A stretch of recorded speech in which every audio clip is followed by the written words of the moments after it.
May bago ulit tayong tanggap na welding inverter. Bali dual voltage, pwede siya maging 3 phase, pwede siya sa single phase. So ito yung supply. Yan. Breaker. Tapos specification.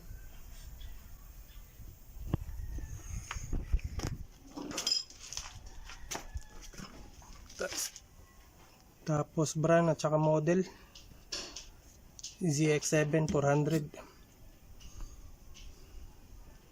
Ito yung ito yung matitibay talaga na welding na klase. So, hindi ko lang alam kung anong naging problema nito kasi yung mga tornilyo maluwag na. Halatang binuksan yung iba wala nang tornilyo. Bali, buksan na lang natin to tapos tingnan natin yung anong naging problema nito. Ito na yung loob. Hanip na yan. Ay, ginanito na. Sabi ko na, halatang ginalaw na. Daming gumagawa ng welding na hindi marunong. Bali, ito yung loob. Linisin din natin to kasi sobrang dumi.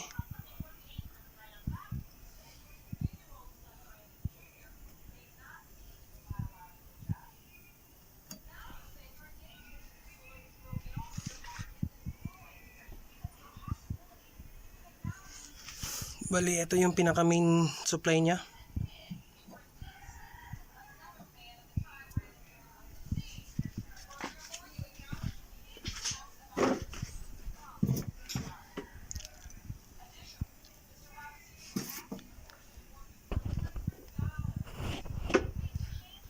Bali, linisin lang natin to tapos balik tayo dun sa doon na natin ilagay ito sa workbench pagkatapos nating malinis to. So balik lang ako. Pwede siya sa 220 volts at saka 330 volts AC. 3 phase ito yung switch niya. Tapos ito yung info. Bali, tinanggal natin yung power supply, dalawa. Yan. Pero ito yung nakita ko sa power supply na to. Yan mabog.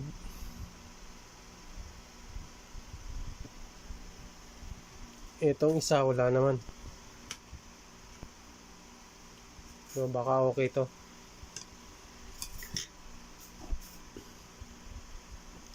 Pagka sumabog dito, malamang may tama yung natin. Yung mga bridge type diode na yan. 3 piraso.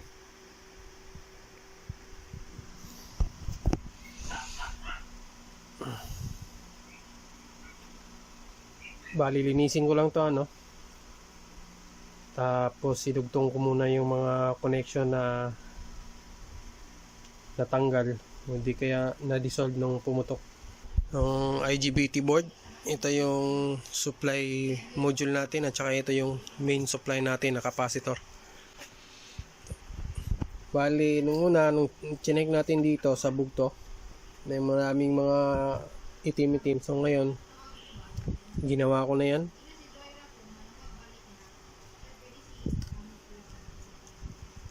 Tapos dito naman na-check nung chinek ko to, sira yung MOSFET natin. Pumutok din yung resistor. Yan. Kita nyo na yung resistor, putok yan. Tapos ito rin, daming sira nito.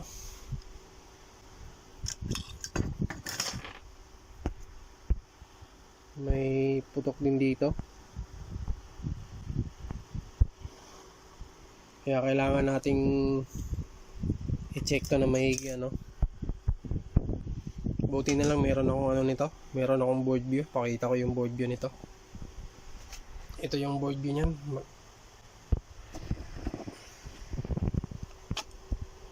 Yan yung board view. Bale, ito yung sa taas. Pakita ko. Ito. Yan yung sa taas. Yan. Paano ba yan? Ganyan. Lakayin natin.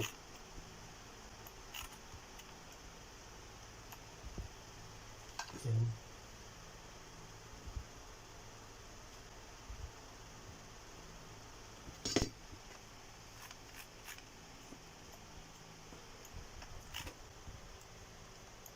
Bali, ito yung lahat. Kompleto sa parts yan.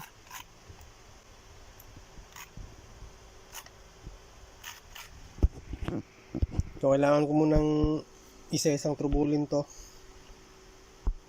para makasigurado tayo na pagbalik natin nasa ayos na lahat.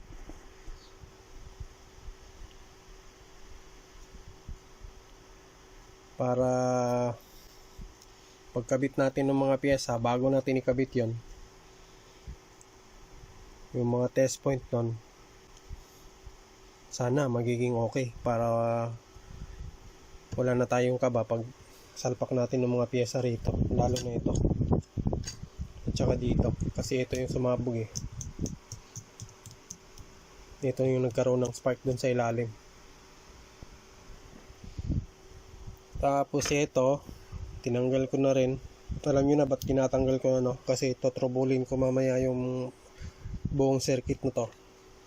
Check ko yung mga dapat na i-check para makita natin kung ano naging problema, kung meron ba ano.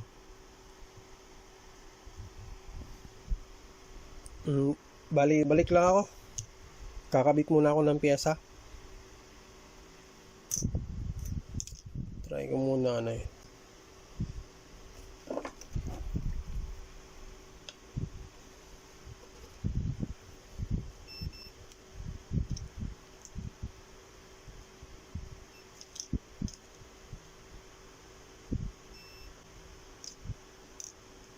Hirap isang kamay gamit.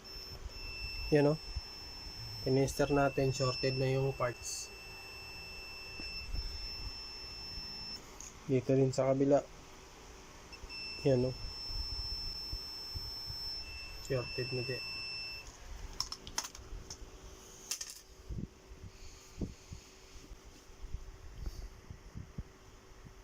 Balik lang ako ano. Balik ulit tayo dito ano. So tapos ko ng napalitan ng mga sirang pyesa to. Ito yung mga sira. Ito yung MOSFET. Ito yung bridge step diode natin. Dalawang resistor at saka isang zener diode. So ngayon, kailangan nating mag-test gamit yung single phase na linya natin no. Although yung unit na to 3 phase. Makikita nyo naman dito. Yan, 3 phase yan. Tapos may ginawa lang akong ano doon sa likod para matest natin ng single phase to. At saka pagdating doon sa dito, pag kinabit na natin dito yung board na to, kailangan wala kasi tayong yung linya ng kuryente natin ano lang, single phase. So kailangan nating mag-modify dito ng konti para gumana lang. Yung paggana naman niya, hindi natin mapapagana ng 100% yung lakas ng welding na to, kasi nga yung gagamitin nating supply single phase lang. Tapos yung welding na tinitira natin, ginagawa natin is 3 phase. Magkaiba yung 3 phase at saka single phase. So ngayon, bali try natin tong paandarin kung gagana na ba ano. Sa pagkakatanda ko, naka-repair na kasi ako ng ganito. Iilaw yung kulay red na ilaw na yan at saka yung berde kung good na yung gawa natin dito.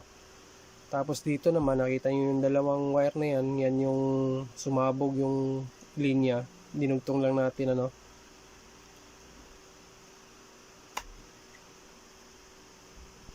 Tapos pag nag-on yan, pipitik yung mga lahat ng relay dito. Nakita ko yung relay yan, ito yung bali 4 na relay yan. Kapasitor natin 450 volt 680 microfarad. Tapos naka-series yan kasi nga 3 phase yung connection na yan. Ito yan, naka-series yan. So kung single phase ang gamit natin, naka-parallel lahat to, pero dito sa 3 phase naka-series yan, series. Kaya malaking pagkakaiba pagka gumamit tayo ng single phase at hindi natin minodify dito ng konti para mag-testing tayo. So ngayon, on na natin to. So makikita nyo naman yung ilaw dito.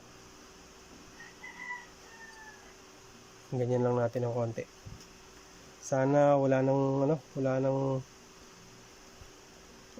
sumabog para matry ko na ring may kabit dun sa chassis.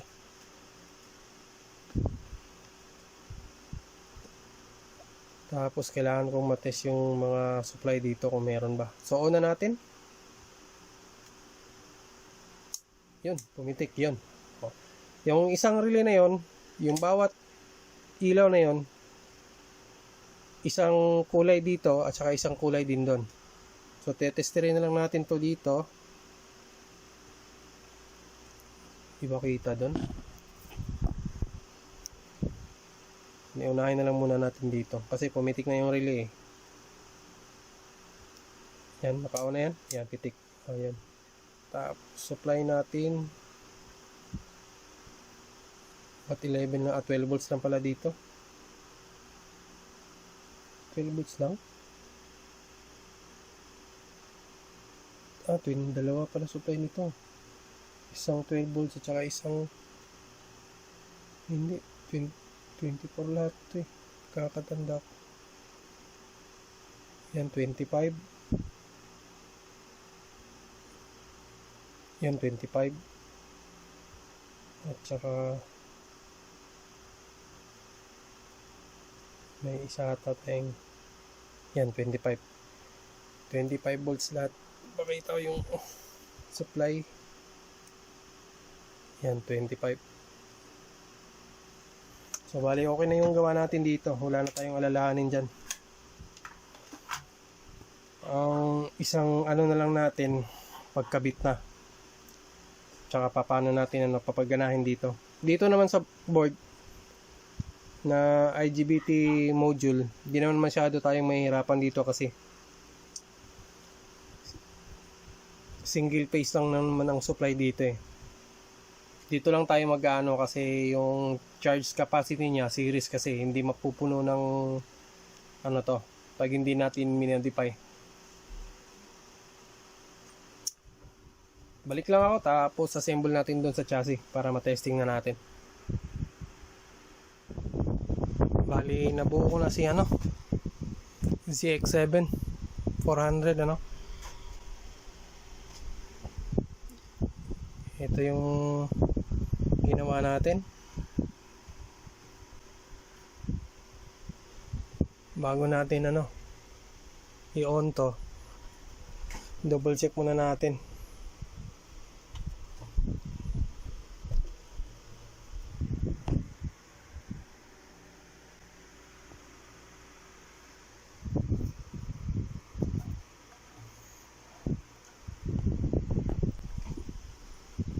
Pero yung check natin ngayon, single phase lang gagamitin natin kasi 3 phase yung welding machine.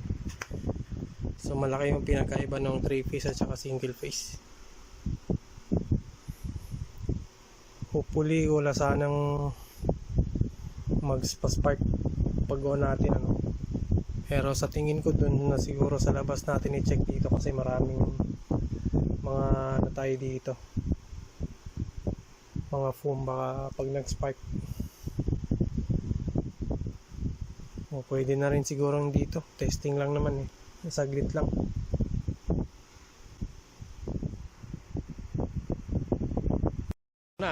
Gumana. May supply tayong 85 volts output. Bali okay na yung gawa natin. So ngayon, te-testing na lang natin yung i-welding to sa labas gamit yung single phase. So kung yung iba nagtatanong na 3 phase na welding machine, pwede bang gawing single phase? Pwede po. Basta pag testing nyo, may modified lang kayo saglit dito sa power supply para pagbigay nyo doon kay customer, bago nyo rin ibigay, tanggalin nyo rin yon. So hopefully okay na. Tinanggalan natin yung isang connector dito kasi may kable na winelding na kasi, bulky na, hindi na masyadong sagabal pagka nagtesting tayo. So ngayon okay na yun. So far okay naman, wala namang pumutok. Ilang minuto na at ano na rin, 129 ang pinakamababa. 25. Ito yung ampere, ito yung arc force, hanggang 406 ampere, 414.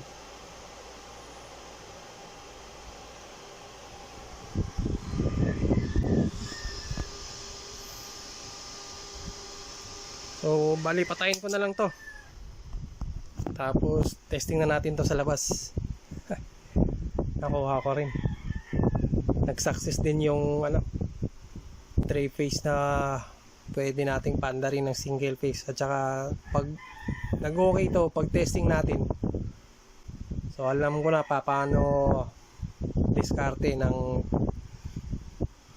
conversion ng 3 phase to single phase. So kita ulit tayo doon sa doon na lang tayo sa labas mag-testing nito. Bali andito na tayo sa labas So susubukan na natin i-welding to. At saka yung ginawa nating konting dito sa power supply para makapag-welding lang tayo ng single phase. So pagkatapos nating matesting to, ibabalik din natin sa original para ibigay na kay customer, kasi hindi natin alam kung single phase o 3 phase yung gagamitin nila doon. Tsaka binalik na rin natin to kasi naka-welding kasi to sagabal pag nagre-repair tayo. So bali ito na, on na natin. So ayan, welding tayo ng 115.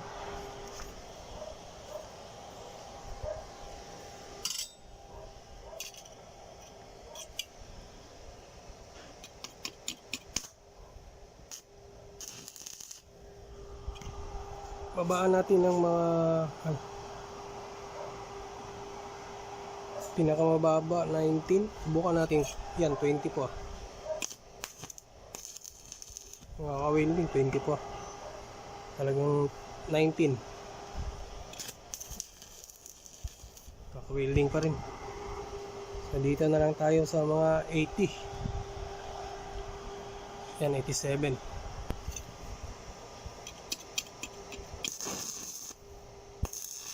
Malakas pa rin. Baba natin ng 50. Welding naman lang tayo. So ito yung testing ng 400 amperes, 411. Ito yon. Yan.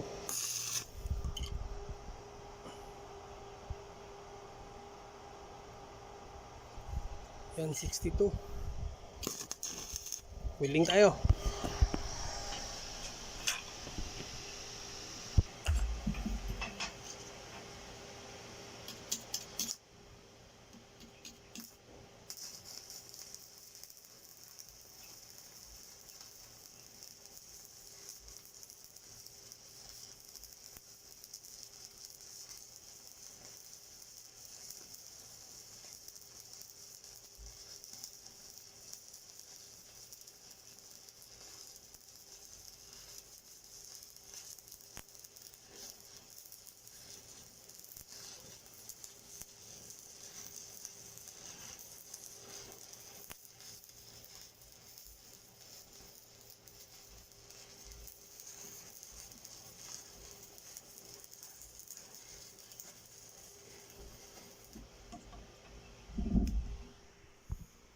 Balik tayo dito sa loob, ano. Inassemble ko na si ZX7 400 amperes. Bali nakita nyo naman yung welding natin kanina doon. Kahit sa pinakamababa hanggang sa pinakamataas na ampere, walang problema yung welding na to. Tsaka naibalik na rin natin yung configuration nito sa 3-phase para paggamit ni may-ari wala na maging problema, no?